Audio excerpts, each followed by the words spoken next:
Assalamualaikum warahmatullahi wabarakatuh. Puji syukur atas kehadiran Allah Subhanahu wa taala dan tak lupa salawat serta salam kita aturkan kepada junjungan kita Nabi Muhammad SAW. Dalam kesempatan ini, saya akan mengulas serta menjelaskan sedikit mengenai kebijakan fiskal. Sebelumnya, perkenalkan, saya Fajar Sulisda Ekwarana dengan NIM 215211136 dari Prodi Manajemen Bisnis Syariah, UIN Raden Masaid Surakarta. Pertama, pengertian kebijakan fiskal. Dari segi definisi, kebijakan fiskal adalah suatu strategi atau kebijakan yang diterapkan oleh pemerintah demi menjaga pemasukan dan pengeluaran keuangan negara. Lebih lengkapnya, kebijakan fiskal adalah kebijakan yang berasal dari pemerintah yang mempengaruhi perekonomian melalui perubahan pengeluaran dan penerimaan pemerintah. Pemasukan yang diatur utamanya melalui pajak dan pengeluaran yakni berupa anggaran yang dikeluarkan untuk menunjang program pemerintah. Kebijakan fiskal berkaitan erat dengan kebijakan yang untuk meraih tujuan ekonomi tertentu melalui instrumen perpajakan, penerimaan, utang piutang, dan belanja pemerintah. Di Indonesia, kebijakan fiskal ada pada kewenangan Badan Kebijakan Fiskal atau BKF, Kementerian Keuangan Republik Indonesia. Selanjutnya, tujuan kebijakan fiskal. Tujuan utama dikeluarkannya kebijakan fiskal adalah untuk menentukan arah, tujuan, sasaran, dan prioritas pembangunan nasional serta pertumbuhan perekonomian bangsa. Namun, bukan cuma itu saja, karena ternyata ada beberapa tujuan kebijakan fiskal, yakni yang pertama, meningkatkan potensi sumber daya manusia dan menurunkan angka pengangguran. Salah satu masalah terbesar dalam perekonomian negara adalah tingginya jumlah pengangguran pada usia produktif. Kebijakan fiskal dapat menangani masalah tersebut melalui program peningkatan kualitas sumber daya masyarakat. Dengan meningkatkan kualitas sumber daya masyarakat, diharapkan tenaga kerja usia produktif memiliki keahlian dan kompetensi yang memadai serta mampu bersaing di dunia kerja baik nasional maupun internasional. Hal ini secara tidak langsung mampu menaikkan taraf ekonomi negara. Yang kedua, menjaga stabilitas harga. Kita pernah melihat berita tentang kenaikan harga komoditas, mulai dari yang esensial seperti harga bahan bakar, sampai hal-hal terkait kita seperti bahan-bahan masakan. Naik turunnya harga tersebut bisa terjadi melalui berbagai faktor, mulai dari tingkat permintaan pasar sampai cara-cara yang tidak dibenarkan seperti penimbunan stok sehingga menyebabkan kelangkaan. Yang ketiga, memacu pertumbuhan ekonomi negara. Kebijakan fiskal diharapkan menelurkan banyak inovasi dalam bidang perekonomian sebagai solusi untuk meningkatkan perekonomian dan juga memegang peranan selaku pemangku kebijakan. Yang keempat, mendorong laju investasi. Salah satu transaksi terbesar dalam perekonomian yakni nilai investasi yang masuk ke negara. Melalui kebijakan fiskal, laju investasi dapat didorong untuk meningkatkan perekonomian dan kepercayaan para investor akan stabilnya perekonomian suatu negara. Dengan iklim investasi yang baik, investor akan tertarik untuk mengucurkan dana investasi, sehingga negara juga bisa menarik nilai pajak yang lebih banyak. Yang kelima, mewujudkan keadilan sosial. Kebijakan fiskal juga berperan dalam program peningkatan kesejahteraan dan perlindungan sosial.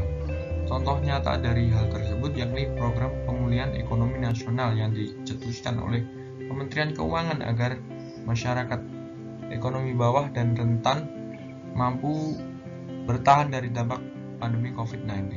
Dengan demikian, kestabilan ekonomi tetap terjaga dan masyarakat dapat merasakan dampaknya secara langsung. Kemudian, jenis kebijakan fiskal. Yang pertama, kebijakan fiskal ekspansif. Kebijakan fiskal ekspansif dilakukan dengan menaikkan belanja negara dan menurunkan tingkat pajak. Kebijakan fiskal jenis ini dilakukan pada saat perekonomian mengalami penurunan daya beli masyarakat dan tingkat pengangguran yang tinggi. Tujuannya adalah untuk mendorong pertumbuhan ekonomi yang sehat.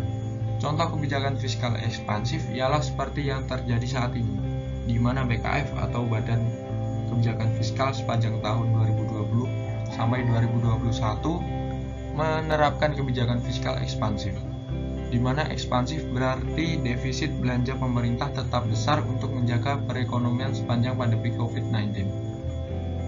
Yang kedua, kebijakan fiskal kontraktif. Kebijakan fiskal kontraktif adalah kebijakan menurunkan belanja negara dan menaikkan tingkat pajak. Kebijakan ini bertujuan untuk menurunkan daya beli masyarakat dan mengatasi inflasi. Caranya dengan membuat pemasukan lebih besar daripada pengeluarannya. Kebijakan jenis ini dikeluarkan saat perekonomian pada kondisi yang ekspansi yang mulai memanas untuk menurunkan tekanan permintaan. Contoh dari kebijakan fiskal tersebut yakni saat Ibu Menteri Keuangan Republik Indonesia Sri Mulyani mengeluarkan kebijakan untuk menaikkan tarif pajak penghasilan orang pribadi menjadi 35% khusus bagi orang yang berpenghasilan tinggi. Instrumen kebijakan fiskal. Instrumen kebijakan fiskal yakni sektor-sektor dalam perekonomian yang dimanfaatkan pemerintah untuk menjaga stabilitas perekonomian makro.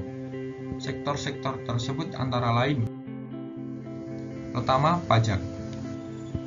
Sektor penting dalam instrumen kebijakan fiskal adalah pajak, baik dari sektor domestik maupun luar negeri. Demi mencapai tujuan ekonomi, pemerintah dapat meningkatkan maupun menurunkan daya beli masyarakat melalui pajak. Contohnya, jika pajak diturunkan, jumlah output barang dan jasa akan semakin meningkat sehingga meningkatkan daya beli masyarakat. Namun sebaliknya, jika dinaikkan, akan menurunkan output barang dan jasa serta menurunkan daya beli masyarakat. Yang kedua, pengeluaran belanja. Hal ini seperti konsep dari apapun yang terjadi, bahkan dalam hidup kita sendiri. Misal, pendapatan keluarga menurun. Tentunya kita akan berusaha untuk berhemat dan menekan pengeluaran agar terjadi keseimbangan antara pendapatan dan pengeluaran. Dalam konteks negara, nilai belanja negara dapat dikurangi atau ditambah sesuai kebutuhan. Apabila neraca pembayaran negara defisit, maka pemerintah bisa mengurangi pengeluarannya belanjanya di sektor tertentu. Misalnya penundaan pembayaran THR bagi PNS. Yang ketiga, obligasi publik. Instrumen kebijakan fiskal yang terakhir yakni tentang penerbitan obligasi atau surat utang bagi warga negara. Surat utang ini terkenal dalam bidang investasi, di mana rakyat yang memiliki dana ditawarkan untuk membeli surat utang dari negara dan negara akan mencicil hutang tersebut beserta bunga pinjaman. Selanjutnya, contoh kebijakan fiskal di Indonesia. Yang pertama, tax amnesty. Contoh kebijakan fiskal di Indonesia pertama yaitu tax amnesty, yaitu pembebasan pajak berupa pengurangan atau peniadaan dalam kurun waktu tertentu bagi masyarakat yang mau melaporkan seluruh kekayaannya. Yang kedua, subsidi BBM dan gas. Contoh kebijakan fiskal yang kedua adalah subsidi BBM dan gas. Tujuan kebijakan fiskal di bidang bahan bakar ini adalah memperlancar mobilitas dan transaksi ekonomi masyarakat.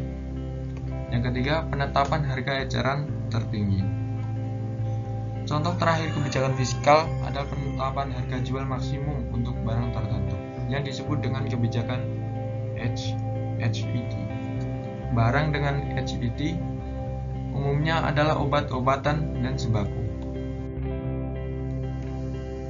Perbedaan kebijakan fiskal dan moneter. Perbedaan kebijakan fiskal dan moneter yang pertama adalah dari segi pengambilan keputusan. Kebijakan fiskal adalah kebijakan yang diputuskan dan dikelola Kementerian Keuangan, sedangkan wewenang kebijakan moneter sepenuhnya ada pada Bank Indonesia. Selanjutnya, perbedaan kebijakan fiskal dan moneter adalah dari segi tujuan.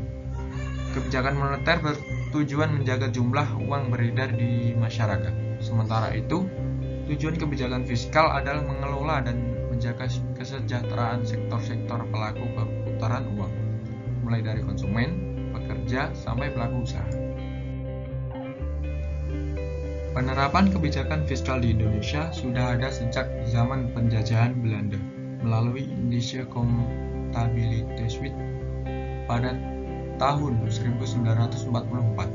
Undang-undang tersebut kemudian diadaptasi pemerintah guna menyusun kebijakan fiskal di Indonesia mulai proklamasi sampai tahun 1997